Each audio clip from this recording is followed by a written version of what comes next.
Hello everyone, how are you? Welcome to my channel, all of you who are new subscribers, and welcome back to everyone else. Please check your notifications bell.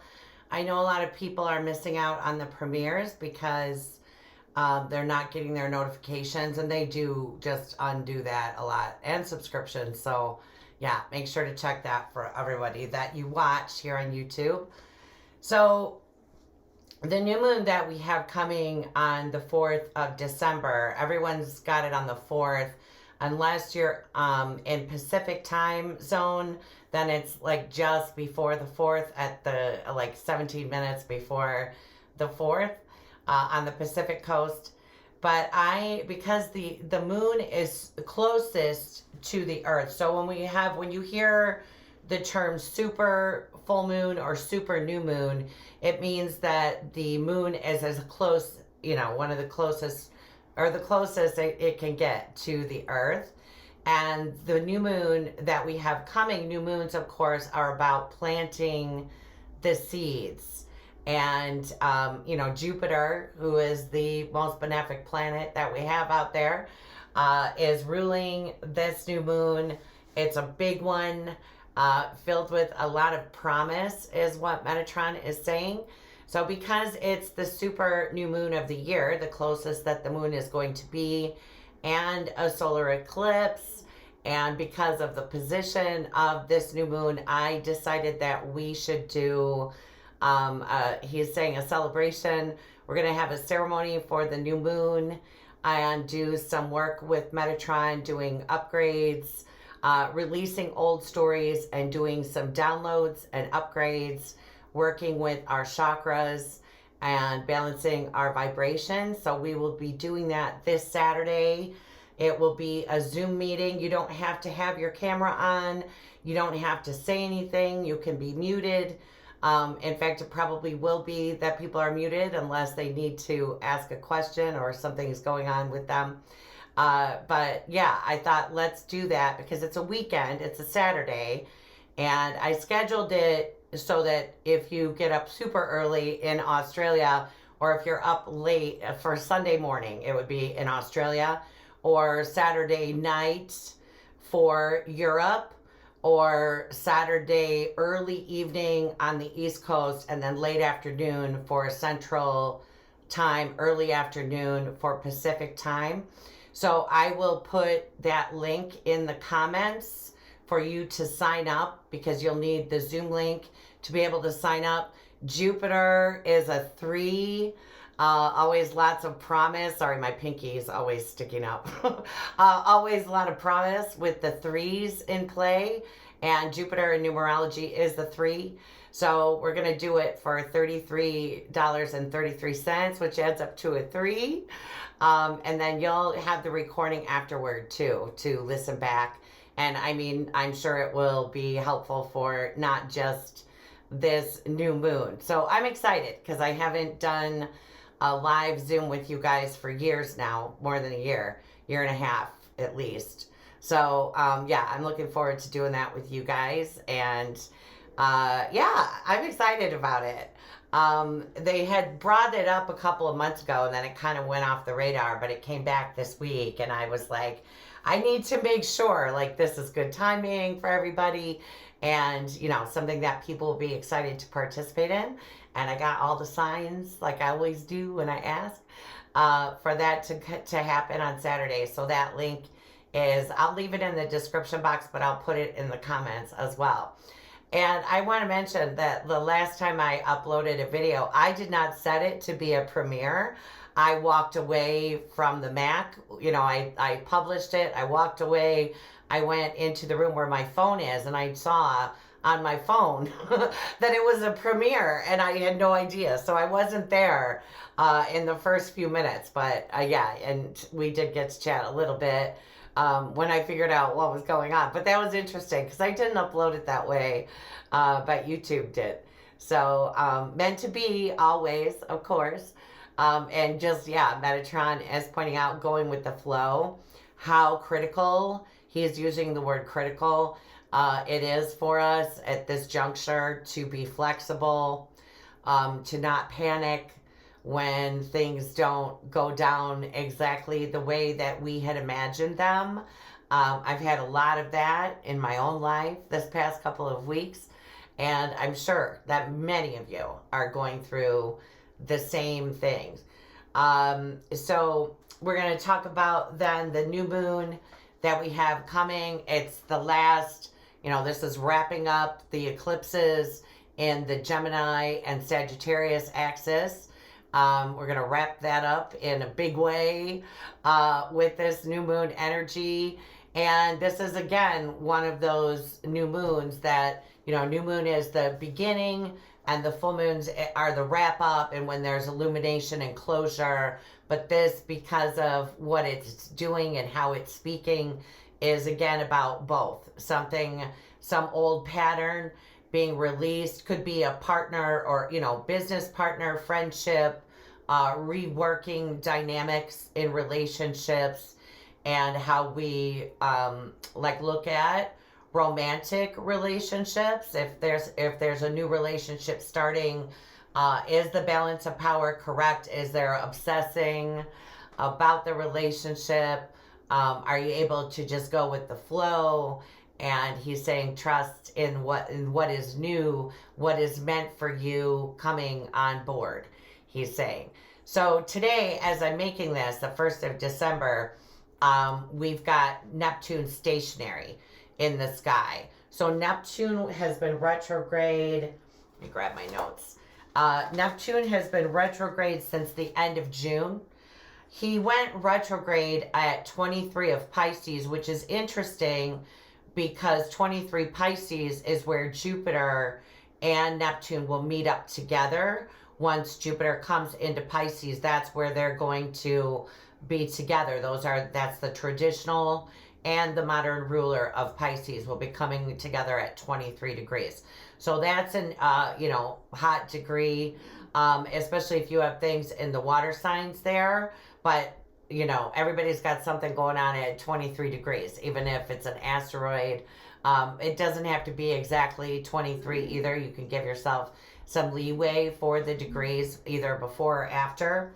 After, give fewer degrees, though. Just maybe go to 26, because it's 23 and change. But I'd start at 18, too. That will be affected, depending on, where it is in your chart, what sign it's in. And then, of course, 24, 25, we've got the, Eris, Pluto stuff playing out, too. So those end degrees are getting to work out. And, that'll be, like I said, different for everybody. But when Neptune begins to move forward, we can kind of lose the fog that we've been in, where things were not clear or there were things hidden that we weren't supposed to know up until now, kind of thing. So surprises, missing information that shows up, and you could say secrets being exposed too because of what else is going on in the chart. So I'm glad that Neptune is moving forward. It'll help people with clarity. Also, when we had that full moon in Taurus a couple of weeks ago with Algol, Omicron or Womicron, whatever they're calling, the new variant, of course, came online. I don't really see, it could be that it's from this strain or variant or mutation that one comes on board that we're not able to protect ourselves from, or all people aren't able to be protected from, let's say, that it's more virulent. But I don't see that that's part of that right now, as it is today, as I'm talking today. It doesn't look that way. So I just want you to take a look at this chart. And I run the charts for universal time, okay? So this is universal time. And you can see how all of that activity is going on from the 11th through the 5th. We have Mars right at the cusp of the 12th house there. But what that tells me is that this is going to be a lot of things that are going on individually, personally, with people. It looks like this, so the vertex is at the end of Cancer in the 8th house in this chart. and that is opposing Pluto, who is the traditional, we look at the traditional ruler of the eighth, having to do with worth, with wealth. The vertex being there and the moon where she is ruling the vertex could be, it's possible. And remember, new moons take 2.5 to 3 years for them to fully play out what we're seeding. Like right now, it looks like substantial financial loss could play in. Of course, that wouldn't be each of us individually.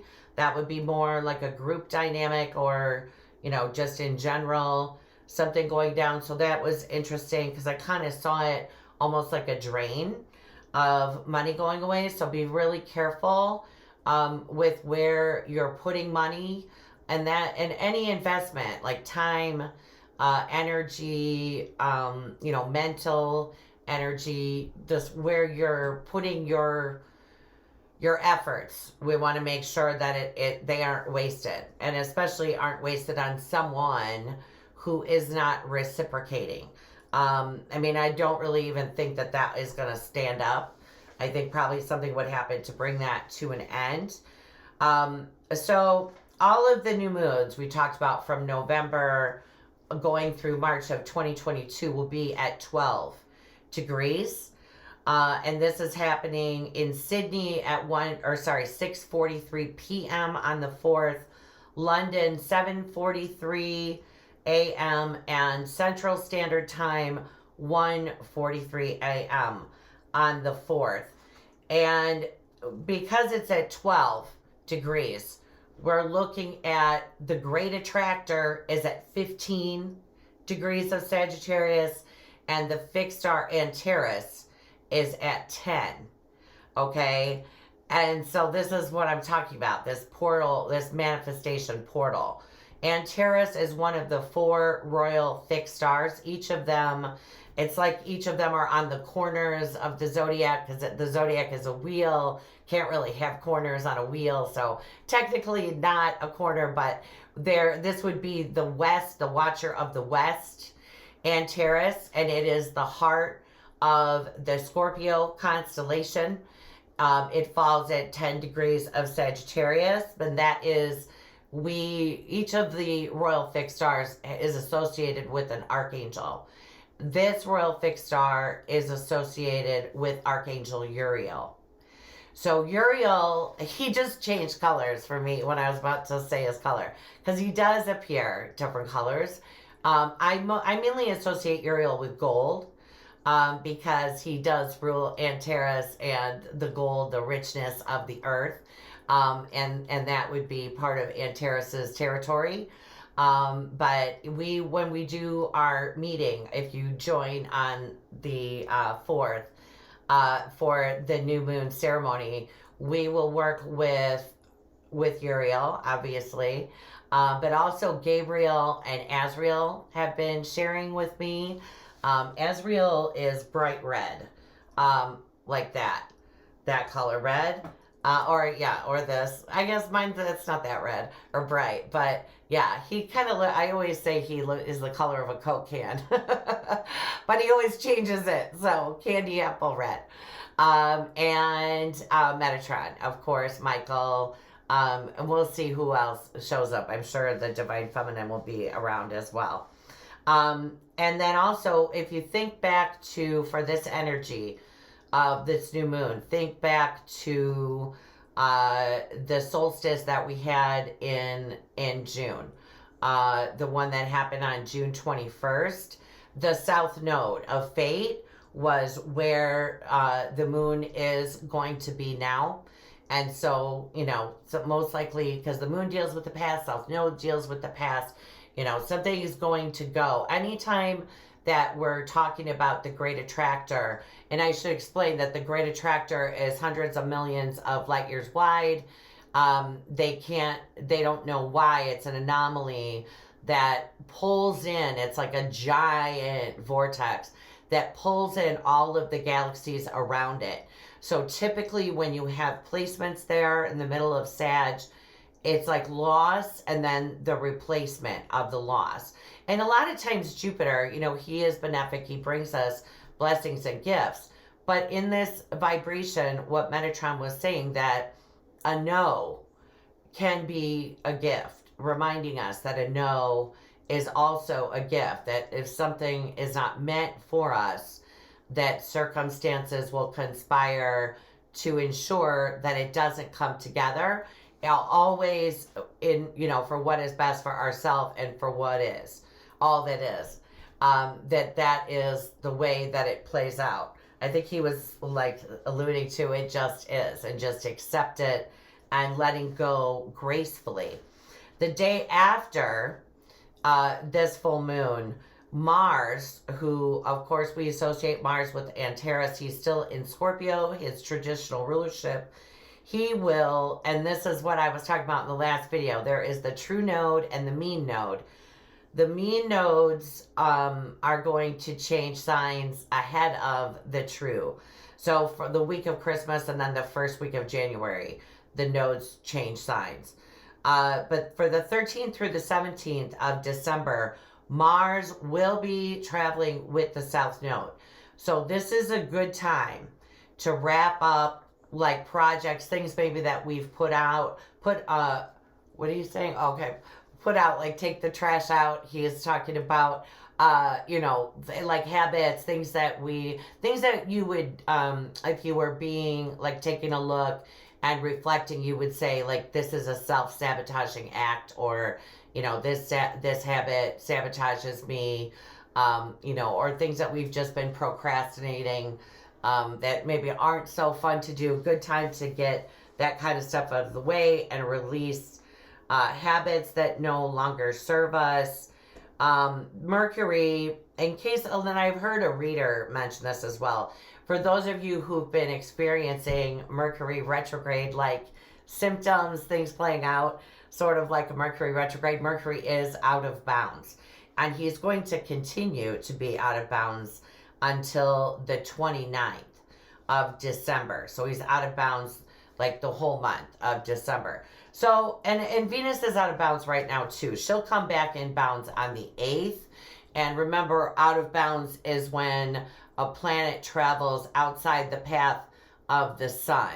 So anything 23 degrees and 27 minutes declination is where the sun is for the solstices. So outside of that parameter is out of bounds, and they can have a bit of a retrograde feeling. It's more like a renegade type of planet. And in our personal charts, when that happens, it's usually a blessing. Mercury, a lot of times in Sag, is out of bounds. And people with Mercury and Sag, I know I've said this to many of you, that you can kind of get the label of being a know-it-all. Sometimes that can counteract that, make it so that people aren't such a know-it-all. But people sure are angry. You could really see it driving still. That's still going on because, of course, Mercury out of bounds would relate to driving as well. So still being careful, paying attention, and really paying attention to details, and what's like said to you that isn't maybe explicitly said, but reading between the lines and making sure that you're going over things that, you know, because that's the problem with Mercury when he's being wacky, is that we can not pay attention to details and things can go by us. That then we need to go back and look at. If that happens, meant to be, could be a blessing that it plays out that way. Usually it is. On the 19th then, Venus is going to move retrograde. The 19th, 20th, she'll station to move retrograde until the 29th, because she's in retrograde for 40 days. But I want you to just look at, when you look at this moon, you see the moon, they're all at 12. The moon, there's the ascendant at 10 in this chart. And then right after is the moon, the sun, Mercury. And they're all, the green line, if you follow that over, they're talking to Uranus.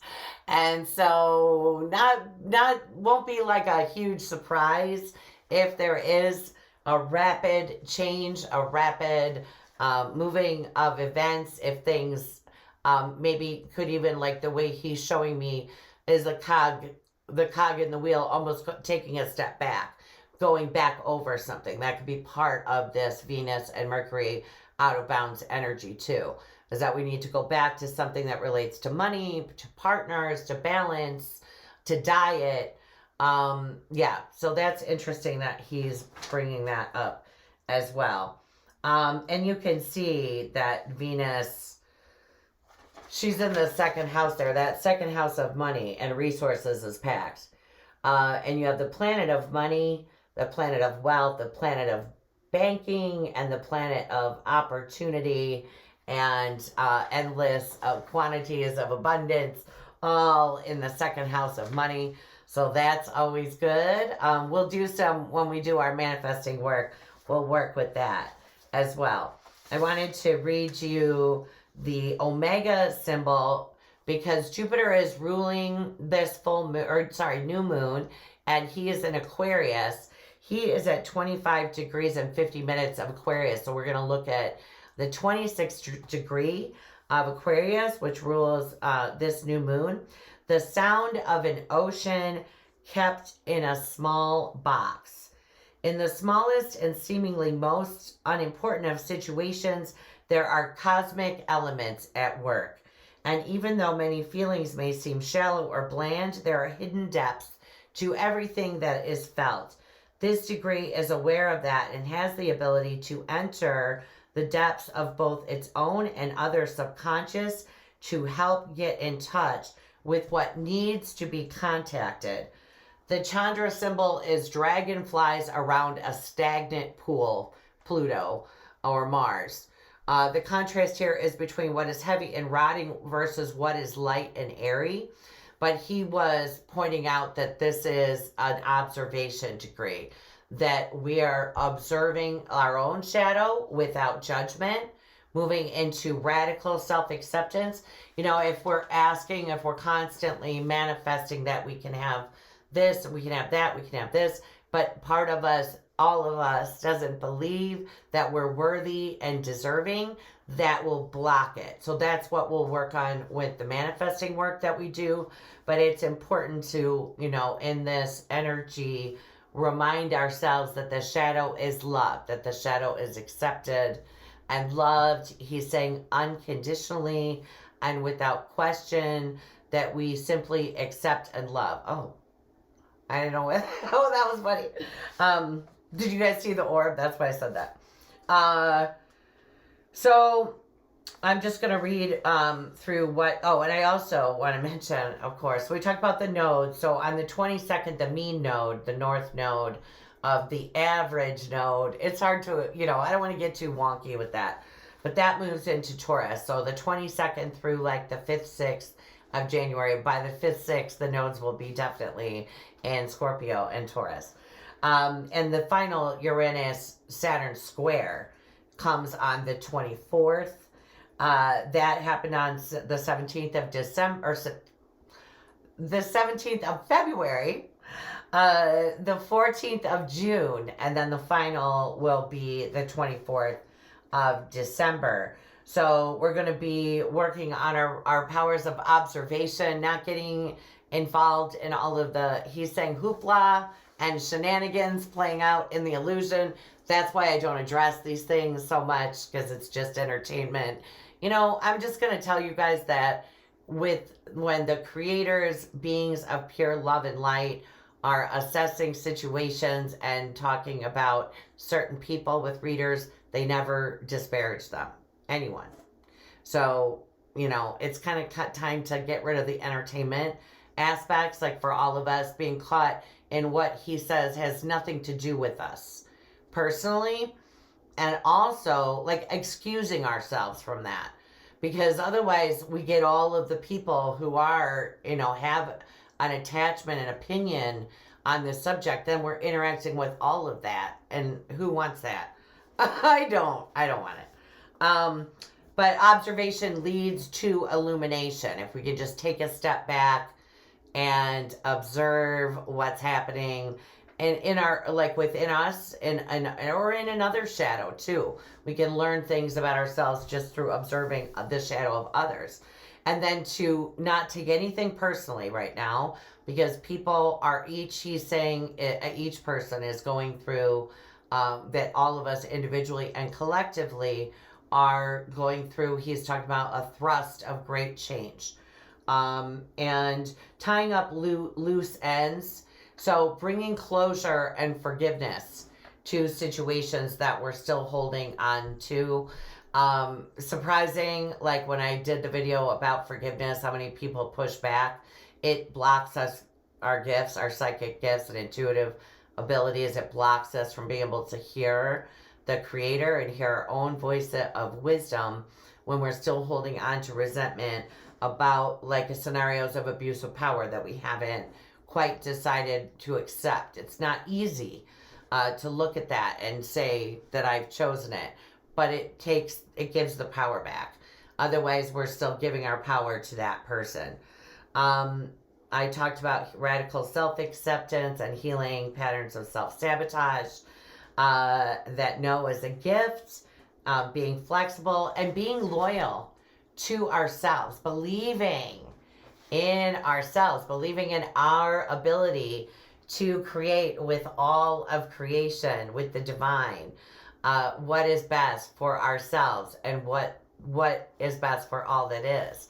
Something that is beneficial and fun for us is beneficial and fun for all that is. So yeah, starting at that point and then asking to be led, or just to, take the time to figure out what it is. Whenever we're ready to go in a new direction, we point the arrow. Sometimes we can adjust it. We can point it somewhere different, or we might miss and decide to go a different way. But always important to remind ourselves that we're worthy and deserving of working with the energy, the vibration of creation. And he's saying, recognizing that the vibration of creation is waiting to work with you.